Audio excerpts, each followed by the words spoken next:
Ikusten deu, lehenengo aldiz epaimaikide lanetan jarri zaituztela, ez dakit nolako lana dan, nolako joan goitza? Bueno, egia esan oso ondo joa goiza, 21 bat hijitu beso dauzkagu probatzeko, eta izugarrizko maila ekarri dute egia esan gaurkoan, denetatik daude era tradizionalean eginak, txokolatearekin baten bat arroxa ekarri dute, eta egia esan lan zaila jarri dute, baina gustokoa. Hogei aipatu duzu, ez dakit, hogein arte nola erabakitzen den, ona zen den?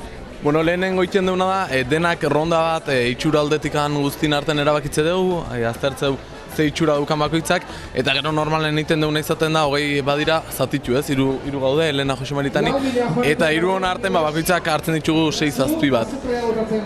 Hoietatik honen aukeratu, eta denon artean, elkar banatzen guten gara puntuazioi pasatzen dutenak. Zer behar du, hijito beso bateko negoteko? Nire ustez, lehenengo eta oso garrantzitsua da ez, bizkotxoa jugoso esaten dena egotea hau da ez, lehor xamarra ez egotea, eta gero, barruan jartzen zaion krema hori, grumorik ez izatea, ondo landuta egotea, eta zaporez noski ona izatea. Ari zarete probaketa lanetan ez dakit erresa izatea alda horrelakoetan erabakitzea? Egitea esan ez da erresa izaten, ez da erresa izaten, zeba asko dia, eta bakitzak bere estiloa dauka ez, eta oso ondo defendituta gaina. Baina, pixkanaka jungo gara aukeratzen. Zuen artean adostasunik badago edo? Bueno, kostatzen zaigu adostasuna iristea, baina bai, ez egia esan normalen irabaztea dihoazten 3-6 artetikan, ados jartze gara. Bueno, zorionak, hijito beso lehiaketa irabaztea lortu dezu, nolako hijito beso egin zuzen da sekretua? Asko inditut eta ja badaukat, ez dakit, esperientzi pizkat, etxeko, ez dakit, soziedadea eta jute eganen, normalenean baten dut egin da, eta tokau izan zait, leku diferente eta ematea, eta beti, ze hona, hau ez daizu, hau etxen duzuk egingo, hau pasteleritik erosiko zen duen, eta hola. Baina, beti ez da ateratzen hona, batxutan ateratzen da hobeto, egia esan gaur nikoa txokolatera da, bai, eta, guztuak gelditu nintzal, bai. Zerekin bete dezu? Inde tradizionala, krema pastelerakin, hori, tradizionala egiteatik.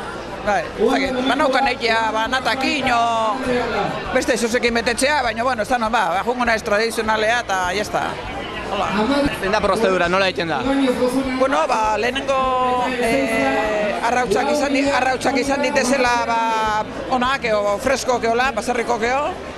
Gorringo txuringo banatu, 2 lapikotan, eta ondo gaz pizkat bota, txuringori, orduan, azukar erdia bota gorringoi, beste erdia txuringori, 2 ondo arrotu, eta kuntau, eta gero irina, eta ni botatzen dut irina eta maizena erdi bana, baita ere, 6 kutsarakara, osea, 3 eta 3. Hori ja, gero laben 200 gradutan plakan ipini, eta 10 minutu edo etxen euki, eta jazta, gero ja, beteen, nahi da, en fin.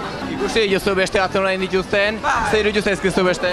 Hombre, ni pixkat ikusi ditut batzuk oso itxura ona zeukenak, txokolate dunak, almendra dunak, eta, hombre, denetik zeon.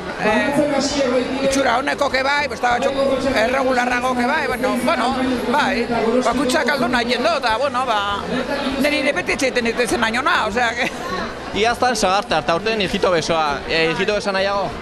Hijito besoa egiten dut eta zenarrek egiten du tarta manzana. Oain saria 200 eurok gozo gintzan gastatzeko edo? Erresa alda hori gastatzea? Netzako baizaten nik oso gozozalea naiz da, nik uste gabonak arte gozo gintzan, ez dakit, bintzat gorrotzak egin nahon beharko dut, eta, beste ere bai kinua egin beharko zaie da nahi, ez dakit. Ni gorrotzatek ezoten egeina, baina, danan arten, ez dakit. Ointxe ez dakit.